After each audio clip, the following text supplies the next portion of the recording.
அருவியிலிருந்து நீர் சாரல் போல் சிந்தைகிறது. மாயாஜாலத்தில் குரல் கேட்கிறது அந்த அருவி. அது சாதாரணம் இல்லை, அது ஒலிக்குமே ஒலிச்சிட்டு இருந்துச்சு. ஆனா அதுல ஏதோ மர்ம சத்தம் கூட கிளம்பிருச்சு போல.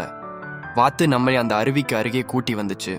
நாங்க அனைவரும் மௌனமா அந்த நீராருவியை பார்த்துக்கிட்டே இருந்தோம்.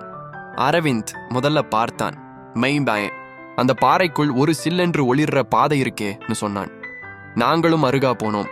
உண்மையாவே அந்த அருவிகிட ஒரு ரகசிய இடம் போல இருக்குது. மழை நின்று விட்டது. சொட்டு சொட்டாக நீர் வடிகிறது. குகைகள். மாயா கேட்டாங்க, அந்த பறவையா இப்போ இருக்கா? வாத்து மெதுவா சொன்னது, ஒரு பறவையின் முந்தான பார்வை. உங்கள் இதய நம்பிக்கையோட இணைந்தால்தான் கதவு திறக்கும். அது எங்களை கேள்விப்பட்ட மாதிரி. நிவேதா தன்னோட கழுத்தில் இருந்த பழைய பறவை பீண்டென்ட் ஐ தூக்கி பாறைக்குள் வைத்தாங்க. திடீரென ஒளிரும் சத்தம். குகை திறக்கிறது.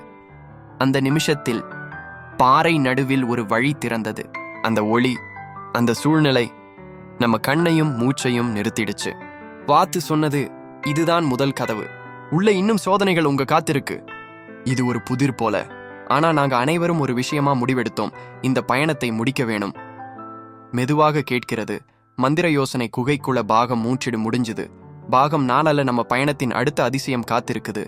மறக்காம நம்ம சேனலை சப்ஸ்கிரைப் பண்ணுங்க, லைக் பண்ணுங்க, ஷேர் பண்ணுங்க.